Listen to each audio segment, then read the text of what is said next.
क्योंकि जहां ये कांस्टेंट होगी वहां ये 0 पे होगी, तो ये थोड़ा सा फर्क पड़ेगा।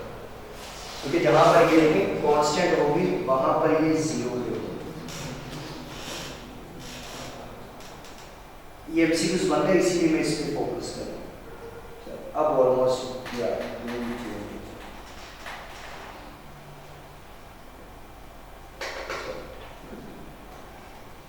अब ये होगी मार्जिनल प्रोडक्शन। इसके अलावा नेक्स्ट है हमारे पास एवरेज प्रोडक्शन। एवरेज प्रोडक्शन में हम कहते हैं कि पहले ये यहां से यहां तक इंक्रीज, उसके बाद थोड़ी देर ये क्या हुई डिक्रीज और कांस्टेंट रही, और जब ये कांस्टेंट रही उस वक्त मार्जिनल पे क्या फर्क पड़ा था कि ये इंक्रीज और डिक्रीज भी हो रही थी। जब ये कांस्टेंट रही उस वक्त मार्जिनल इंक्रीज भी हो रही थी और डिक्रीज भी हो रही थी। उसके बाद ये डिक्रीज हुई लेकिन ये नेगेटिव में नहीं गई, तो यहां हम ये कहेंगे कि यहां पर ये कुछ इस तरह से एवरेज प्रोडक्शन, तो मींस जहां पर ये कांस्टेंट रही वहां पर ये डिक्रीज होना स्टार्ट हो गई। अब अगर हम इनका रिलेशन देखें तो पहले स्टेज में, अब मैं स्टेज भी यहां से इनके डिवाइड करूंगा कि पहले स्टेज में ये तीनों के तीनों यहां से अगर यहां तक देखेंगे तो एक स्टेज बनेगा, तीनों के तीनों क्या है इंक्रीज। इसके बाद ये दूसरा स्टेज बनेगा और ये नेक्स्ट तीसरा स्टेज है। अब इस स्टेज में अगर आप देखें तो ये है स्टेज 1।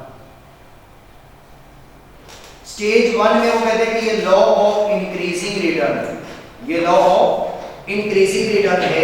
यहां पर अगर आप देखेंगे तो टोटल प्रोडक्शन भी इंक्रीज हो रही है, marginal production increase and reach as a maximum. अगर आप देखेंगे तो मार्जिनल प्रोडक्शन इंक्रीज हो गई, कहां पर पहुंच गई है मैक्सिमम। उसके बाद एवरेज प्रोडक्शन क्या हो रही है इंक्रीज हो रही है।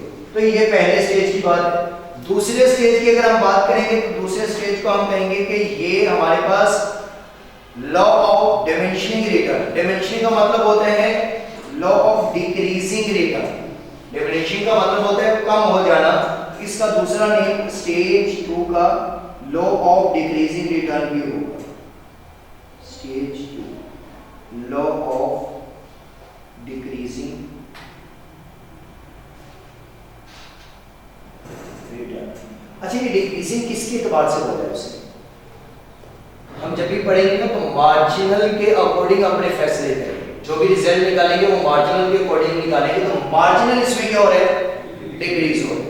तो लॉ ऑफ डिक्रीजिंग रिटर्न में total production increase, total production अभी भी इंक्रीज हो गया और वो कहां पर पहुंच गया है मैक्सिमम। अगर आप स्टेज 2 में देखेंगे तो टोटल प्रोडक्शन इंक्रीज हो गई, कहां पर चला गया मैक्सिमम पे।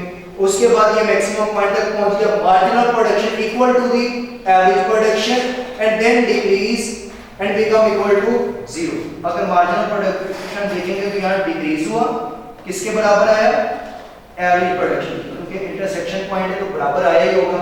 उसके बाद फिर ये डिक्रीज होगी, कहां पर आ गया है 0। इसके बाद कहता है कि average production continue to increase reach maximum then starting decrease.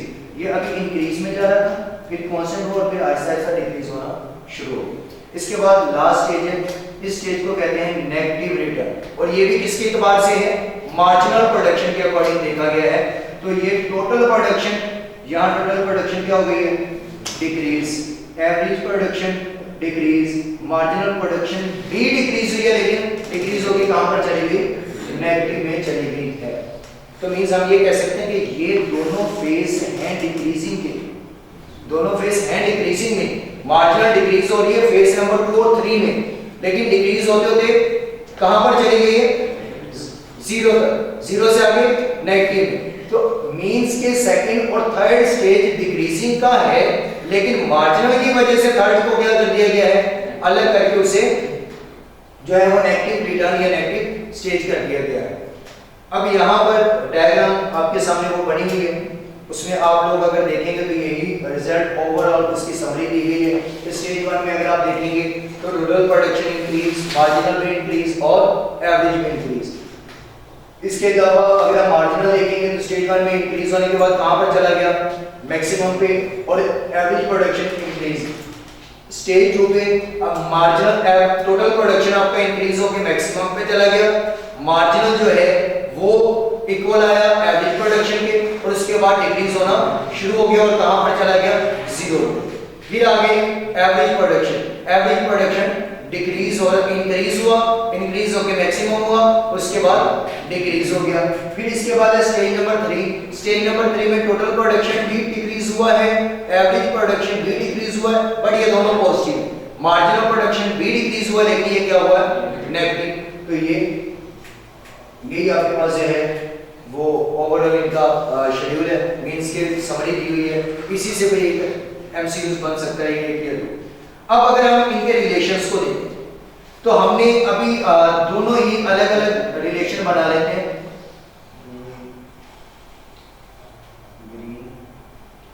Green से बना ली टोटल प्रोडक्शन, और येलो से बना लिया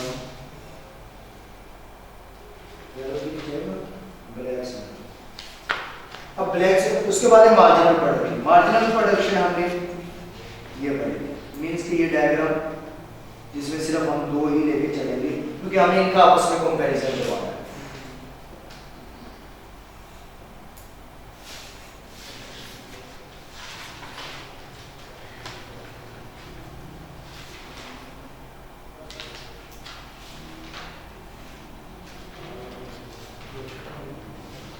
अब अगर आप देखें तो वो कहते हैं कि जब मार्जिनल प्रोडक्शन पॉजिटिव है, तो उस वक्त टोटल प्रोडक्शन अभी किसमें है, इंक्रीज।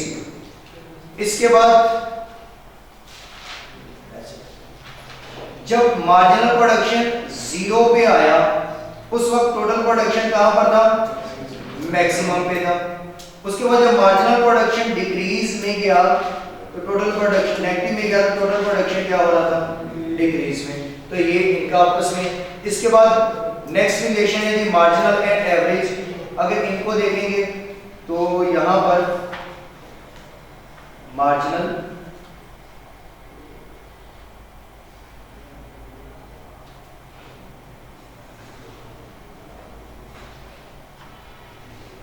और एवरेज प्रोडक्शन।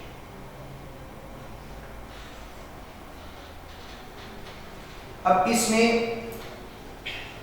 अगर हम ये देखें कि जब एवरेज मार्जिनल प्रोडक्शन ग्रेटर है, ये वाला फेज, इसमें मार्जिनल प्रोडक्शन ज्यादा है किससे, एवरेज प्रोडक्शन से, उस वक्त एवरेज प्रोडक्शन क्या हो रहा था, इंक्रीज। कि अगर आप देखेंगे तो मार्जिनल प्रोडक्शन ग्रेटर है एवरेज प्रोडक्शन से, उस सिनेरियो में एवरेज प्रोडक्शन क्या कर रहा था, इंक्रीज।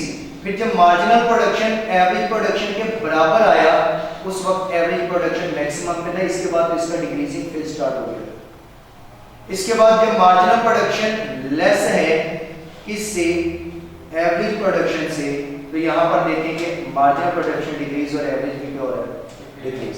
तो हमने एवरेज को इसमें देखना था, जैसे उसमें टोटल को देखा मार्जिनल के साथ, यानी कि मार्जिनल के साथ टोटल का रिलेशन भी देख लिया, मार्जिनल के साथ एवरेज का रिलेशन भी देख लिया।